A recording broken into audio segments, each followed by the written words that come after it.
how we're creating future-ready content at the National Cancer Institute and how we're living to tell the story, because a project like this, it's huge. It's been going on for a number of years. It will continue to go on for a number of years, and there have been lots of twists and turns and drama along the way. So just to minimize passing the mic here, I'm Lynn Cherian. I'm the Associate Creative Director of User Experience here at Sapient Government Services. I've been an information architect since about 1997. Have done a lot of work with a lot of large websites, including some large publishing companies, and a lot of that experience has informed a lot of this work. And I'm Lakshmi Grama. I work at the National Cancer Institute. I am the senior content strategist for the National Cancer Institute.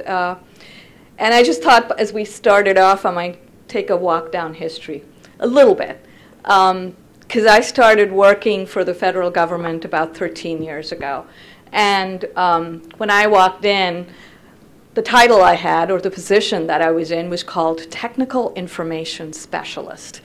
And that's the kind of thing that the GS schedule does. It labels you and boxes you in different ways. And then you've got to go around figuring out, what exactly am I doing here? What's my job? Interestingly enough, around the time that I walked into NCI, I had worked as a contractor before that, realized I saw this poster that I think Jesse James Garrett had done. What does an information architect do? I really didn't know much about information architecture. I came from the library school world.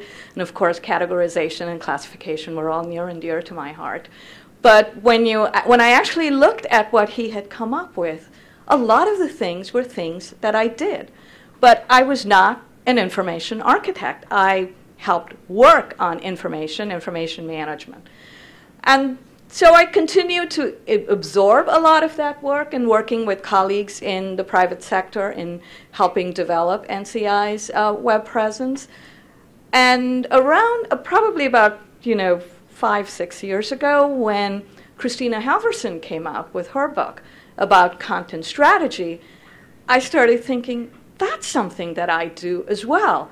There is this kind of coalescing of content strategy, information architecture, and then finally now I find myself more as a digital strategist, not necessarily just thinking about content strategy or information architecture, but everything digital. How do organizations work in this digital environment? How do we communicate in this digital environment? So it's been interesting to be a part of this transformation and be in some ways a bystander, but I thought it'd be interesting, and this is what we're going to be actually talking about today, is bringing the disciplines of information architecture and content strategy together in order to move move the National Cancer Institute forward in the digital world.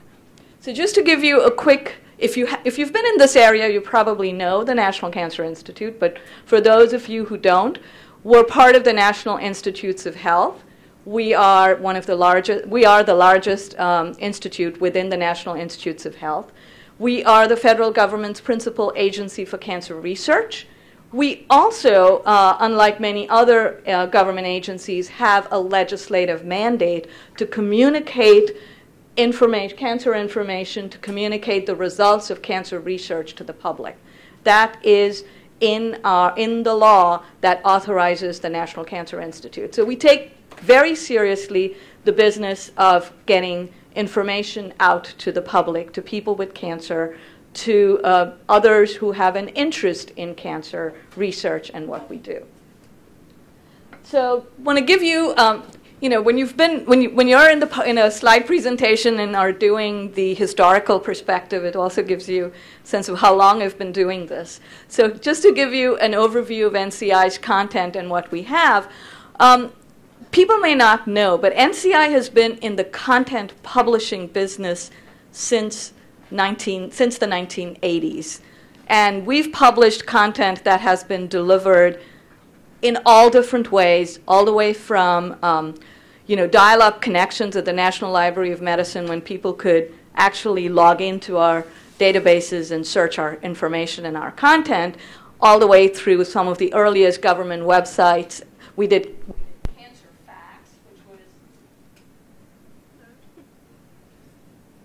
Cancer Facts, which was actually a service by which you got information through the fax machine back in those days. So just to give you an overview of NCI's content, we have a lot of content, and that's probably the best way to describe it. We just have an overwhelming amount of good content, and a lot of this is regularly updated and maintained. It's considered authoritative, trusted. It's not just that we say it's authoritative and trusted. It's considered authoritative and trusted in the cancer information world. So we have many different buckets of content, if you want to call it that way. We have evidence-based content, which is fairly well structured, called the physician's data query. A lot of information for patients about how to deal with a diagnosis. A lot of fact sheets. This is just the information, the facts, the research about different aspects of cancer.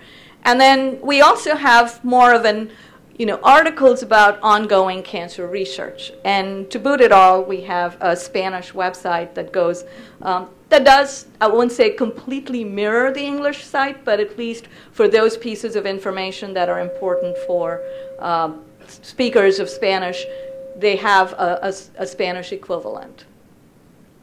Some of this content is very highly structured. When I say structured, I guess it shouldn't be a surprise to information architect, but when I talk about this to others, I have to describe what structured content means. It is being able to semantically mark up content by saying what it means rather than having just the H1, H2 heading, but being able to say that this part is this is a title, this is a section, this is how this content is organized and structured. So just to show you an example of it, one of our content areas is these PDQ cancer information summaries, and they are all actually, when you present it on, it seems like a standard HTML page, but all of these elements that you see that are part of the navigation throughout a section of content are all individual sections in XML. And this is what really helped us move to mobile. When we designed our mobile site, it seemed like, wow, how are we going to do this? And we have Lisa Goldberg sitting here. She was our information architect. And this was probably the easiest part of what we were doing because the content was already structured. We needed to go from one presentation layer to another presentation layer. And it was much easier to do that because the content was organized in such a way that you went from pages to accordions as we did it over here. Another example, so if you want to look at what's behind all this, this is the ugly XML. And in fact, many of our content owners and writers love authoring in the ugly XML because they've gotten used to it. They understand it now and they see the power of it. And there you have the result of that ugly XML, which even includes links to an audio definition, audio rendering of the pronunciation of the term and the definition and the images, and all of this comes together related in English and in Spanish. So this is neat. This part works really well. And then comes all the content at NCI that is not structured. And NCI has so much content that came over, was migrated into the new content management system as what we affectionately call the blob of HTML. There's absolutely no structure in this content. And it's, while most of our content is the PDQ content, that's a huge set of information, there's also a very, very large set of content that is unstructured. And it's our patient education content that has deep roots in its print heritage. For years, NCI has been producing a number of booklets about various aspects of cancer, from describing different types of cancer and providing just sort of very patient-friendly information on different types of cancer, as well as a lot of our resources that help people deal with a cancer diagnosis. Because when, it's one of the scariest diagnoses you can receive. And when people get this information, it's almost like they have to be thrown into, they have to become a little mini oncologist to just try to understand what the doctors are saying to them. So a lot of this information, it's packaged in such a way, it's written in a voice that is easier for people to relate to. But it started life as a booklet, and it went online as a booklet, as you'll see in a minute. We also have a lot of the research articles that Lakshmi mentioned. Those are also just blobs of HTML. And so, there's a tremendous amount of possibilities of things that we could do with this content, but it's all locked together. And then the other sort of elephant in the room is the fact that we actually have these two sets of content. There's actually an incredible amount of redundancy. So even though one set is highly structured and it's already very forward-looking, it's just a little bit awkward that we kind of have these two sets of content. So the resources that are involved in maintaining them are significant. And so in addition to that, these two big sets of content, we have a number of other challenges on our path to future-ready content.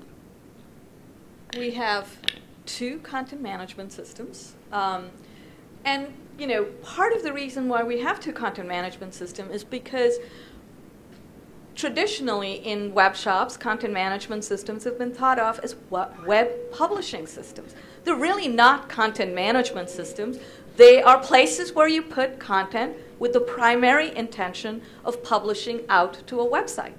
Because if you ask content managers and content users, what do you do in a content management system? They'll say, it's really difficult to work within a content management system. I don't know how many of you as IAs have to work in one of these systems, but if you do, they're a pain. And then if you have what I like to call our content authoring systems, which really is, if there was a way that we could get to an ideal separation, I would do away with the web content management systems altogether and have a structured content authoring system, which is what we have, and then work through transformations that need to be made in order to publish content out, because that gives you a lot more flexibility. But the reality is we have a website to support. And we also have, this is something that every organization has. It doesn't matter where you go. Governance is a bad word. We try to talk around the governance word so many times. And then we might have some level of governance. We can come out and say what we want people to do, but don't always have the authority to go around and tell people, no, you can't do that. Most often we'll say, figure out a way how to make it work. And so that's also a challenge for us. And we also have significant redundancy and siloed content. So if you come to the cancer.gov website and you search for fatigue, you'll find the PDQ patient summary that talks about fatigue. You'll find a page on coping with cancer, and fatigue is one of the items in that list of jump links. You'll find Facing Forward, one of the booklets that has fatigue as one of the physical effects that you might need to manage. And you'll find a couple of PDFs dealing with that side effect. One was written from the perspective of someone getting chemotherapy treatment, and the other from someone getting radiation therapy treatment. So it's great. There's a lot of really useful information, but it's locked in these silos. And because it's locked in the silos, we have all of these link farm pages all across the website, and these are primary navigation tools. We don't have a deep navigation structure. In fact, the only consistent navigation on the site is our primary navigation. And it's not until you get into one of the silos that local navigation appears. So these link farm pages are really important. And I'm sure you can't see this in the back of the room, but these are my 2 least favorite link farm pages, because I remember I had to work late one night and I was working on something else, and I had to keep bopping back and forth between these two pages, and it took me a ridiculous amount of time to realize that these were two different pages, because I was skimming the title in the gray bar at the top, and they both had treatment at the end, and I kept going, why, where was that link? It was just here. And then I would take a different path and get to this page. So I was feeling a little lost, and I think most of the people coming to our site have a bit of a problem knowing where they should start. And just to add to something that Lynn mentioned, those of you in the room might be interested and may not know that the information architecture for a lot of Cancer Gov has stood the test of time for a very long time, and was originally done in collaboration with Peter Morville. Early days of Peter's work, he came over to NCI and worked with us in developing the navigation structure. And it's been great. It's really worked well, but there is a lot of, this is where you realize that it's not just information architecture, that content and content structure also determine to a great deal how successful your users are in navigating your site. And when you have text-heavy content, when you have redundant content, it makes it all the more difficult to really provide a good user experience. So if you look at text-heavy content, somebody said about working with scientists and researchers and mathematicians, and we work with a lot of scientists and researchers, and it's very hard to get them to say something succinctly, because they are very afraid of saying something that's not absolutely accurate. And so this is our mission statement, and Lynn and I are on this mission to get a succinct mission statement that we can very clearly articulate on our About page. We hope you will wish us luck in our endeavor. Talking about print-centric content, that's where our roots are. A lot of our writers are trained in the print world. A lot of our content comes from print, where people thought about content as you had this book, you went away, you read it. You didn't think about it in the context of all of the other stuff that was on the website. So when you took a print-centric content and put it up on the web, you put it up in nice HTML, you had good information architecture within that area, and yet when you looked at it in the context of the entire website, you have 5 different pieces of content that say the same thing. Okay. And it was a difficult choice for people who are coming to the site. So which one should I read and why? So the print heritage is even reflected in the content itself. We call them booklets. And I remember asking the first time, can we not call this a booklet? But that's what it is the answer that comes back. So this is the mindset that we are trying to change. Right. We've got about 25 pages that have the title about this booklet. Don't search for that on the site. And even the URLs are print-centric, so we call them page 1, page 2, page 3, page 4. Yeah, see, you groaned. You know how awful that is. And then, we have so much content, and yet there are content gaps. So on certain topic areas, because of interest and because it's probably areas in the past that there was a great deal of expertise within the office, we have a lot of content. And then there is also, evidence-based. We are an evidence-based organization, a science-based organization. So, where the science is not very strong in a particular area, we don't have content because we don't have anything to say. Whereas sometimes that's what people are looking for. If you look at our search logs, people are all looking for all these, things that they hear on the news that are not necessarily going to cure cancer in the next year or next 10 years. But yet they're looking for it. And we don't say, this doesn't work. We only say if something works, we put it there. If it doesn't work, we don't say it doesn't work. But sometimes that's what users need and are looking for. So we also have had gaps in terms of, we're a publicly funded organization. The taxpayers pay us. And it's important for us to be able to communicate to everyone the value, the benefit that they are getting for the investments that they are making. It is not something that, we do a great job of communicating in terms of our research enterprise. So there are gaps about why we fund something, how much we fund, and what is the public getting in return for that funding.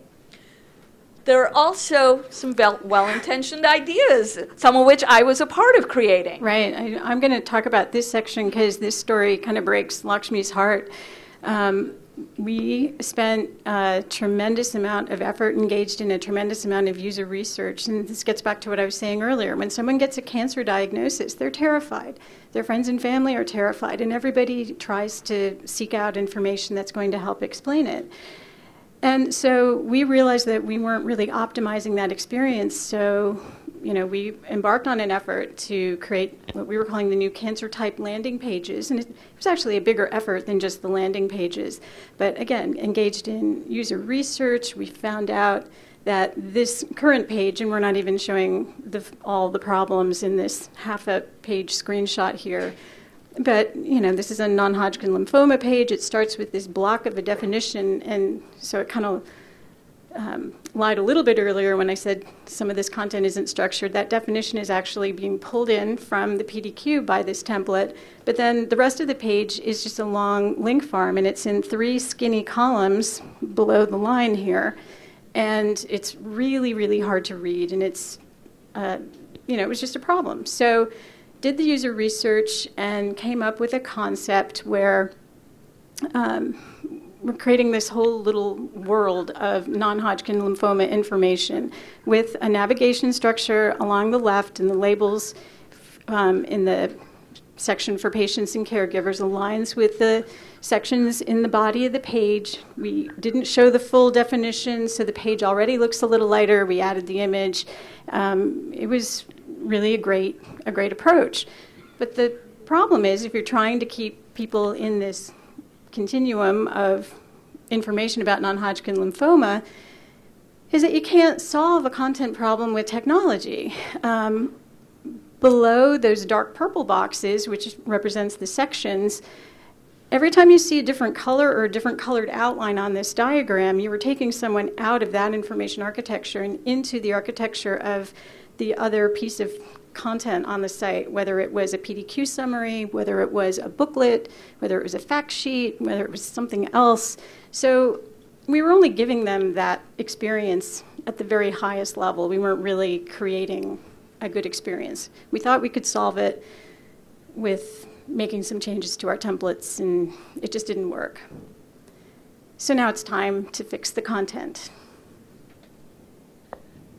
So our approach was really inspired by a lot of what's been going on. And I think mobile coming along gave us a really good way of taking this conversation to the content owners. Everybody knew we had redundant content. Everybody knew we had duplicative content. They knew that our content was designed for print. But somehow the impetus to change was really difficult. And I've been evangelizing about this stuff for a very long time at NCI, working very closely with my content partners. But mobile really got us moving in the right direction. We had data. We had analytics. We were able to show people, look at the number of people who are coming to our content on mobile devices. How can they really navigate a lot of this stuff, no matter how perfect the information architecture be, when they are on this mobile device? And the context of use for a cancer patient who is really in that kind of zone where, God, I don't know what to do. How am I going to move this forward? How am I going to understand what I need to do? And that mobile context really helped us bring home to people what they needed to do. So we really looked at kind of a high-level process of let's start really with, and then at the same time there was social. There was mobile, they're social. The way you get your content out is no longer on your website. It's not just your website, it's one part of it. Your content lives in many different places.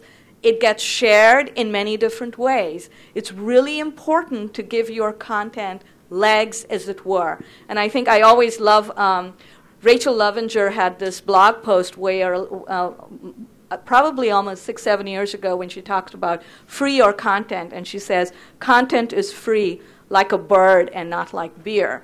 And that's really what I'm looking for. Free the content and get it out there in the hands of people who can really take your message forward, amplify your message, do more with your content than you yourself did. So we're looking at a digital strategy that really encompasses all that. It is also a lot of education of our content partners, and then looking at content strategy, not just at the big CS world, but content strategy with a small c and a small s. And that's where Lynn and I have talked about how you need information architecture, not just with a capital I and a capital A, but a small information architecture for an area of content that is paired with content strategy. And then infuse it with the best practices from understand your analytics, understand your user research, and then repeat and rinse, sort of iterative process is what we're looking at. At the same time, if mobile helped us, at the same time, the digital government strategy that came out from the White House was a good hook too for us. As it was really interesting that even at the White House and in other circles outside of the NCI, we were moving away from a document-centric approach to an information-centric approach. The thing that holds back a lot of what we do is because the traditional paradigms of I work in a I'm creating a document. I'm creating an introduction, a middle, a conclusion kind of paradigm doesn't really work for what we're doing on the web, where it's all more networked and your approach to information is a network of information in some ways paired with a little bit of the hierarchy of information as well. So if you look at NCI's digital strategy, we very clearly articulated that we wanted to make the web a dynamic publishing platform.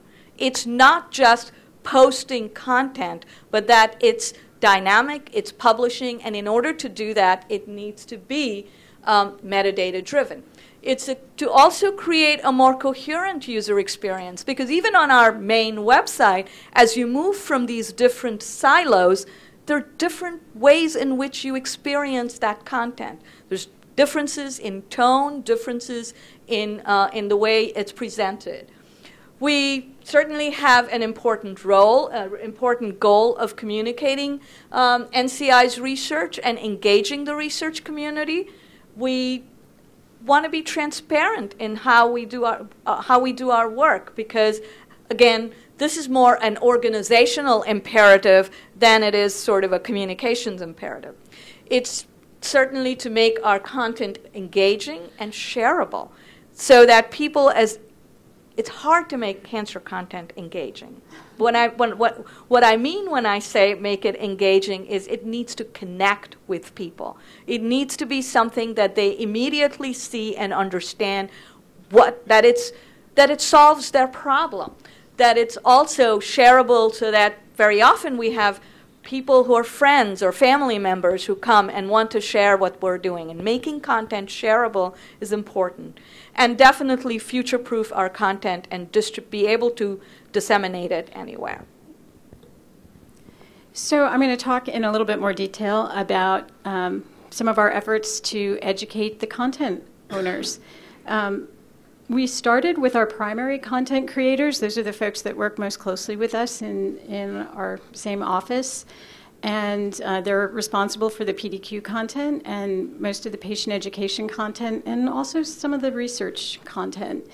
And we had a workshop, and we explained what future-ready content was. We went through some exercises to help them really focus in on what sets NCI's content, apart from any other organization that's providing information about cancer, is probably one of the first times that they've ever really, as a group, sat down and tried to define that. And, you know, the conclusion of the group was that our content is evidence-based and that we really need to make that clear.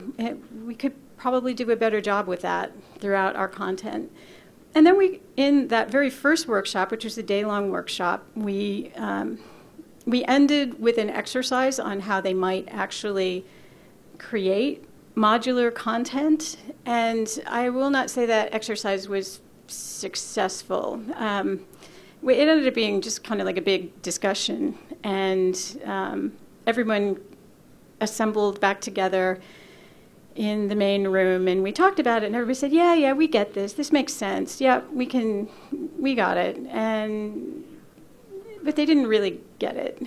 We had a follow-up session, and we actually realized that what we needed to do was sort of show them the way. So we took a set of information about another type of cancer. This was for non-small cell lung cancer. And we took a stab at figuring out what the different chunks were. And we were being completely, keeping a blind eye to all the politics and internal preferences and biases. Because believe me, it's like a quagmire of emotion and drama when you start talking about, the patient ed content could just share a content block from the PDQ, and you would think that babies were going to die if that happened. It was just so scary. And so anyway, so we came up with this example where we literally just cut paragraphs out. It's not crafted beautifully, but it was basically just to show them that you really could do it. You could pull these pieces together and create one set of content, which is the sort of quick mock-up over on the other side of the page there. And I call the meeting where we talked about this, I still to this day, it happened quite some time ago now. It was probably in end of May, June of last year. I still call it the evil meeting because all sorts of scary behaviors happened in that meeting, and people putting their foot down. And, it was just a lot of drama, and a lot of people kind of felt uncomfortable because of it. So that's the start of the education process. And we just keep chipping away at it. We just keep not giving up. And we keep having to show them the way. It's again, if you go through a presentation like this, and any smart person there, and they're all smart people, they all say, yep, I get it. And then you give them a writing exercise, and they come away, and they come back with the exact same thing that they've been writing for the last 10 to 20 years or however long they've been writing it. And then we have to kind of take a step back and work with them again. And it's not enough that we're just dealing with our main group of primary content creators. We are dealing with everyone throughout the National Cancer Institute. Lakshmi said, it's the biggest institute at the NIH. We have a lot of folks that we need to communicate with, because each and every one of these entities have their own website for the most part, or we're actually in the process of moving some of the smaller offices directly into the enterprise website that we manage. But we're also trying, as we're working on our own site, trying to create a more unified experience across NCI by showing them where the boundaries exist, because right now there are no boundaries. So there's duplicative content on our site, and there's duplicative content across NCI. So we're trying to educate everybody. And one of our carrots that we can use with these folks is that when we fill the content gaps on our site, we're going to be able to do a better job of featuring the research content that's coming out of the research divisions of the National Cancer Institute on our site. And we get way more page views than they do. What's the number, Lakshmi? Like 7.6 million a month. So that's a strong incentive for them. So I guess what we can say, and we're getting close to our allotted time, I see, looking at sort of a laser-like focus on content strategy. All the cat pictures, by the way, are Lynn's. They're my cats. She is the cat woman. I stay away from cats. And so really looking at content strategy as a key part of what we do is almost like I can't stress that enough, because no matter, we've tried many different tacts and many different approaches. That's the advantage of having a long memory and working at the same place for a long time. I've kind of now hung my hat on content strategy and getting people to really look at, critically rethink how we're doing content. So the content strategy that we're talking about sort of is in three frames. I haven't seen this talked about exactly like this before. So you have what we call the overall digital content strategy, which is the content vision, what we want to do, and the content governance end of things. It's also sort of the encompassing thing. And I think Lynn thought at this time of the Olympics having 3 rings instead of 5 is a good thing. They're all interconnected.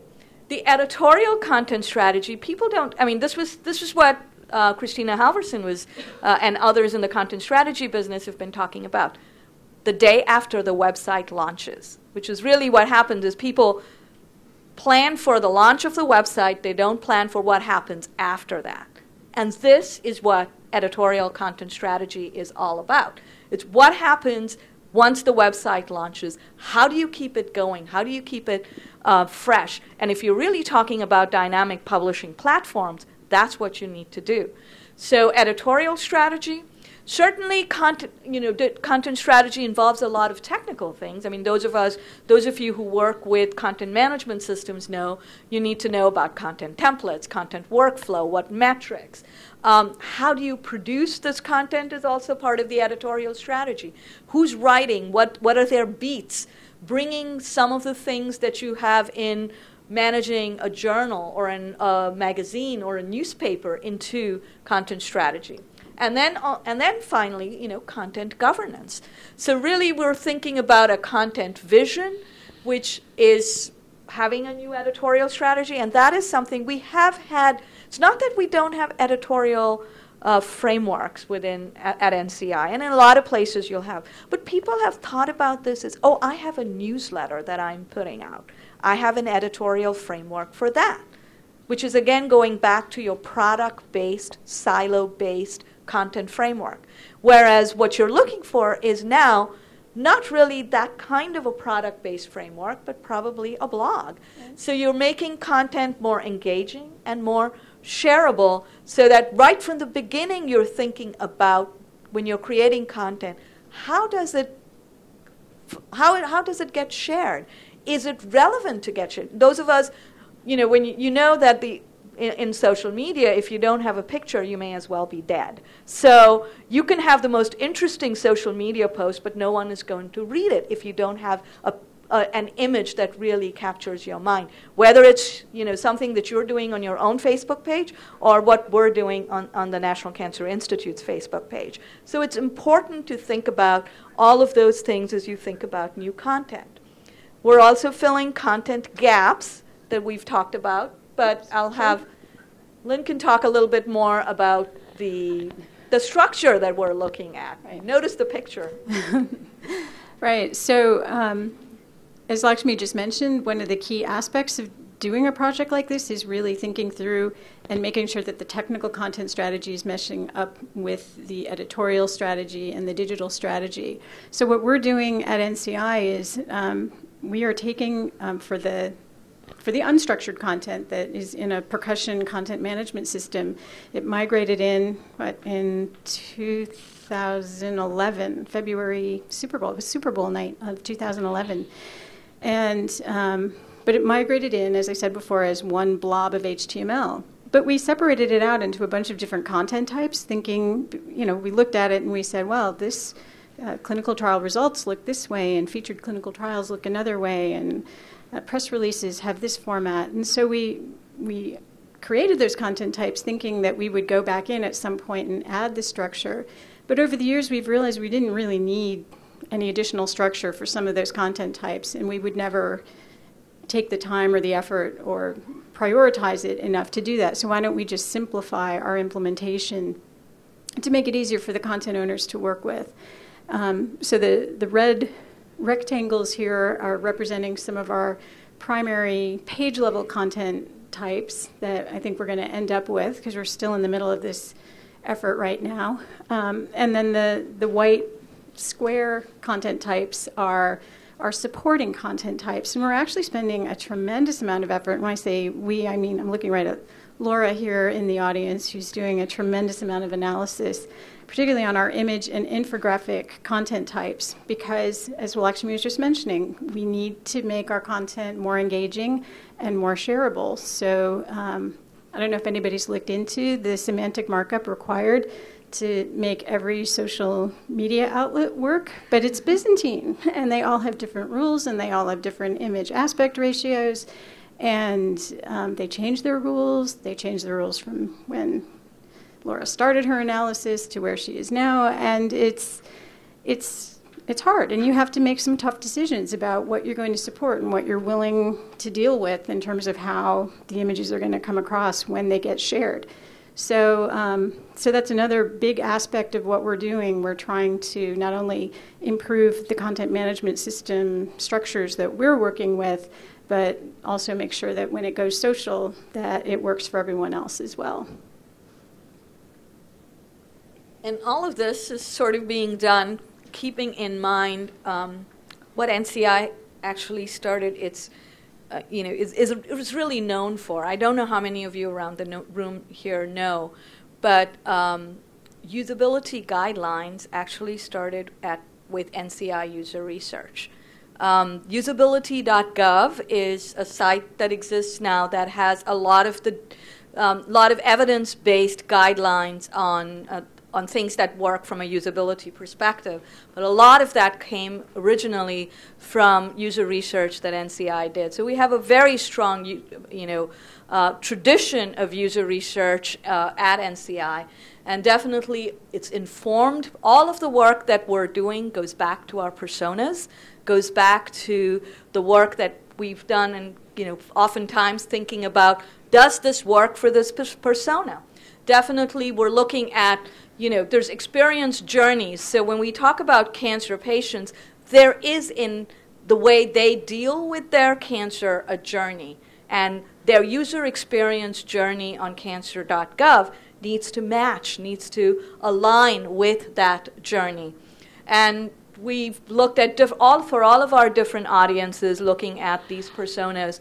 And of course, the other thing is looking at our analytics, constantly looking at our analytics in detail, trying to tease out what we can from not just the high-level things, but looking at the long tail, looking at where are people going, because we have a huge long tail, and really trying to bring forward some of these key aspects of information that people are really looking for.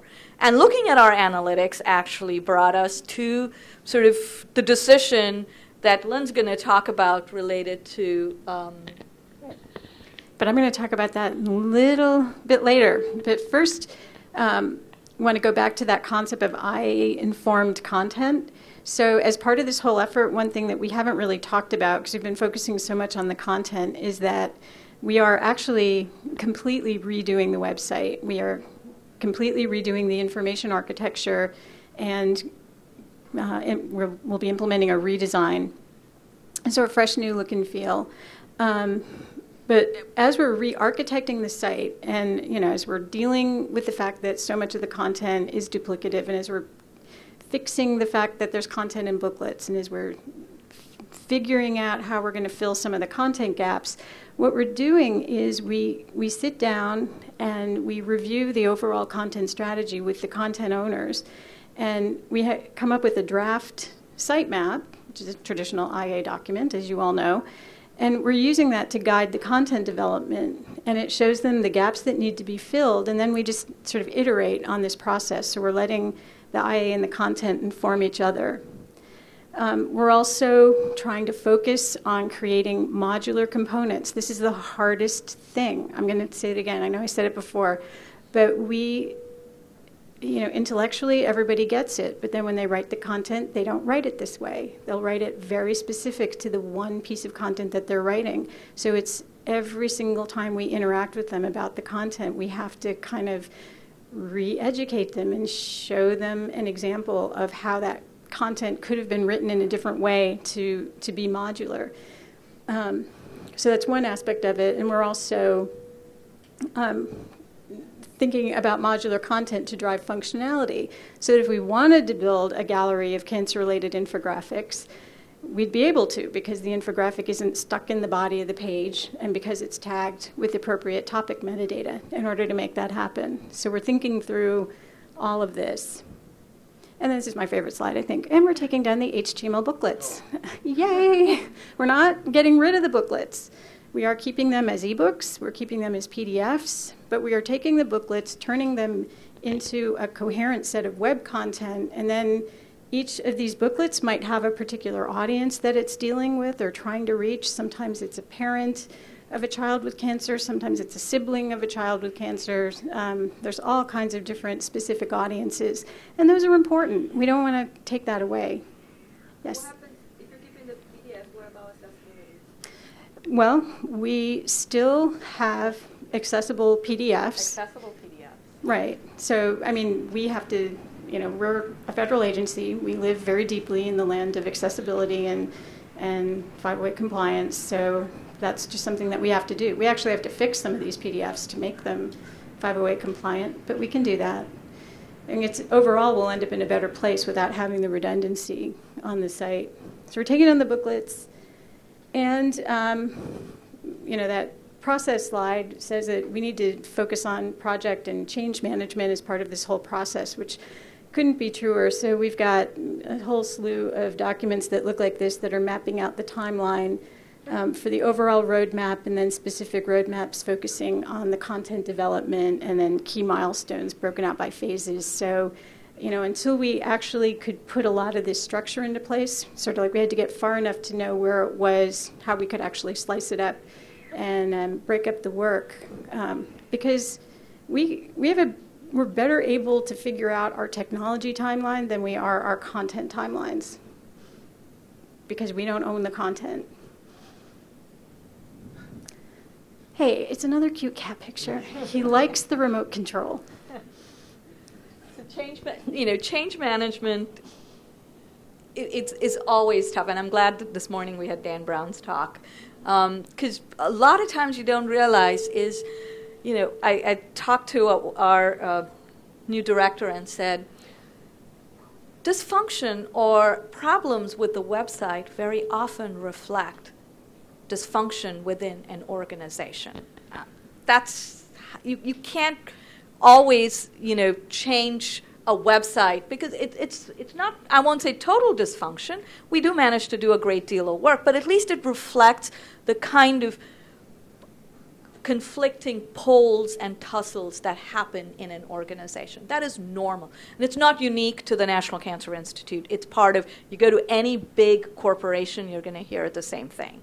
So it's almost like it's a business problem that we're dealing with. And when we're doing change management, it is so important to communicate and be transparent about everything.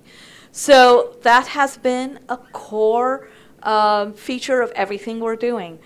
Not everyone is going to like what we do, but we've got to make the case to them. We've got to present it to them, see how best we can convince and get to a consensus. And so we need to do it through communication and transparency. We also need to make sure that we can do all of these things, and maybe we launch that website, fabulous, everything's working good, but after we launch and maybe some people who worked with us on launching walk away, how do we keep it going? So we're looking at developing what we're calling fondly care instructions for our website. Right, we have to avoid the governance word because it freaks everyone out. So we're calling them care instructions. And we're also looking at the next one. It's sort of looking at how are we going to do all of this stuff, all that. We talked about the process control, process management is important, but this will give you a little peek into what we're looking to do. Right. So we're making the content more structured, and actually, do you want to? Yeah, let's actually, we don't have a whole lot of time, so I'm looking Okay. at the clock. So I want to run through it and say we're structuring unstructured content. Right. And I think, and that's a whole different presentation. right. And I think the thing with the fact sheets, I think that's an interesting thing to see if you don't work in a content management system very much. This is what it looks like in percussion. We have question-answer pairs for our fact sheets. And this is, the top row is one question and answer pair. And the answer, we have this little tiny column. And we have a huge block for the question. That's how it looks on the website. And this is how it looks on mobile. Because we have the question answered as separate structured pairs, we're able to drive the accordions on the mobile site. And we're making our content more modular and reusable. So this is an example of how we're doing it through that IA supporting content strategy effort. We're doing these sort of sketchy site maps, and the red circles are places where we've identified the opportunity for modular content, where we could reuse content on a different section of the site. So here's some potential reuse. And then we're cleaning it all up, and we're creating a site map. And normally on a site map, we might have sort of very IA findability type of footnotes. And what we have are very specific content-focused footnotes on this site map, because it's helping the content owners create the content. And it's that memory for them of, oh, yeah, that's right. This piece is going to be shared over here, so I need to think about that when I write it. And we need to make the content more findable. And we're doing that, again, through education. We created this SEO at a glance document, which kind of breaks out everything they needed to know in one quick and easy cheat sheet, so that not only were we explaining what fields they absolutely had to fill in, but explaining how they should fill them in, and then giving them some tips on how to write them. Because again, you could give them the rule and they'd go, yep, I get the rule, but they didn't really know how to make it happen. This is something that I am really interested in, and I don't know how many of you have heard of this term. It's a metator, which is really, what do you think it's made up of? Metadata and editor. So we want a metadata editor, because you can't have everyone do metadata in the same way if it really needs to be useful. So I would love to have a metator, someone who has a good understanding of search engine optimization, who has a good understanding of what metadata can do, the power of metadata, being able to kind of say, okay, we need to share this piece of content on social media. What's the message we want to include with this piece of content on social media? So really thinking about metadata as a key part of content creation, content management. Right. And definitely transportable. Get our content out there too. And that's the advantage of working for the federal government. Our content is in the public domain. We don't want to keep our content tightly locked. Open data, open content. We want to get our content out there to people who will use it, who can mash it up, who can do some interesting things with it. And so we're enabling what we're calling content services APIs, so people can actually connect programmatically with us and get this content to put on their website, into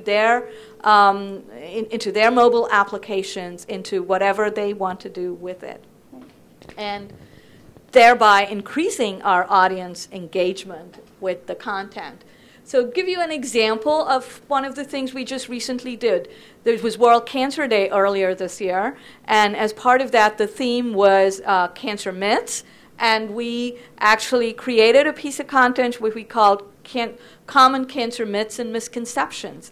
And we thought about, while creating it, how will this play, not just on our website, how will it play on social media as well? How can we get it to be structured in such a way that people will share it? So each of these myths can be shared separately, and it has some interesting pictures. Who wouldn't click on a cancer myth that is related to, that has a picture of a cookie?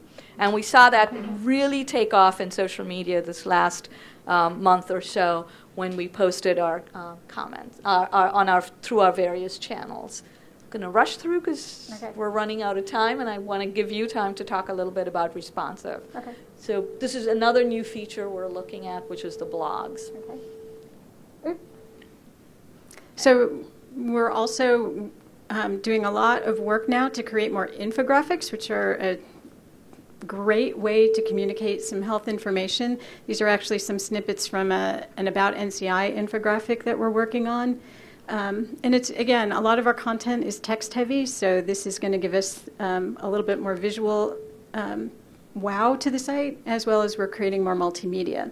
Okay, so now we're doing all of this stuff, and everything that we're doing in order to make the content more structured and more modular is leading up to our decision to make the site design responsive. And what you're seeing here in these mock-ups is one of our additional challenges is that normally we would like to have done the visual design and gotten that locked down, but that's not going to happen where we work. So we've got 2 design directions in play right now, and we're figuring out how we're going to proceed with this. But one of the key factors in making our decision to go responsive is the fact that when we launched our mobile site in March of 2012, we've seen an exponential increase in traffic to our mobile site. And even more interesting is that from our mobile site to our desktop site, since we only have a subset of our content there, we're seeing that same exponential increase. So that led to our decision to go responsive. And as we mentioned before, I think we're doing it all in Spanish. So everything we're doing to our English site, we need to do in Spanish. So.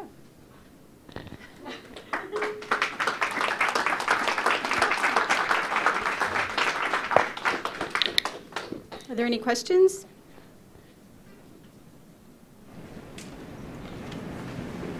Yeah. You had a slide that showed what looked like personas on it, and I was wondering how many personas you had tonight.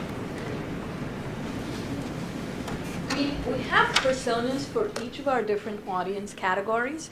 So if you look at patients, we have personas that align along the cancer journey, as well as sort of how people deal with a cancer diagnosis. So a persona of someone who just doesn't want to know the stuff, which is very true.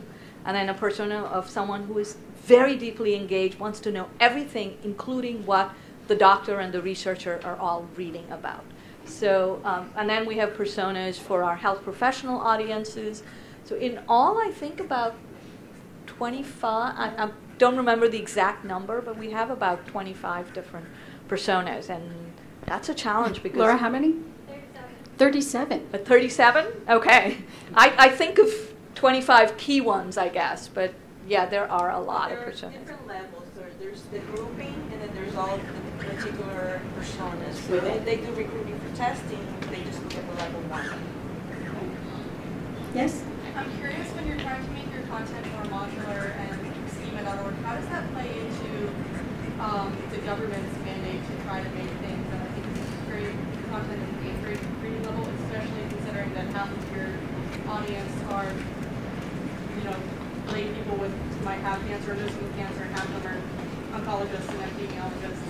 Yeah, you've sort of identified the crux of our content issue, which is, half of it's scientific, and there's a cadre of people that feels that they can't, if you dumb it down too much, you're not saying anything, versus the people that are the plain language experts that want it to be at those lower reading levels. And I think when you think about plain language, it's really clear language that's appropriate for the audience. So it doesn't necessarily, so when you're talking scientific content written for health professionals, it needs to be clear and it needs to be appropriate for them. But when you're writing for people with cancer who may have an 8th or 10th grade level education, then it's clear, plain language is clear language in a style and in a way that it's it's understood by them. So it's really audience appropriate. It's not, that's why I hate readability tests, readability scores, and really going through automated readability programs. That's indicative, that doesn't really give you a good measure of what's plain language.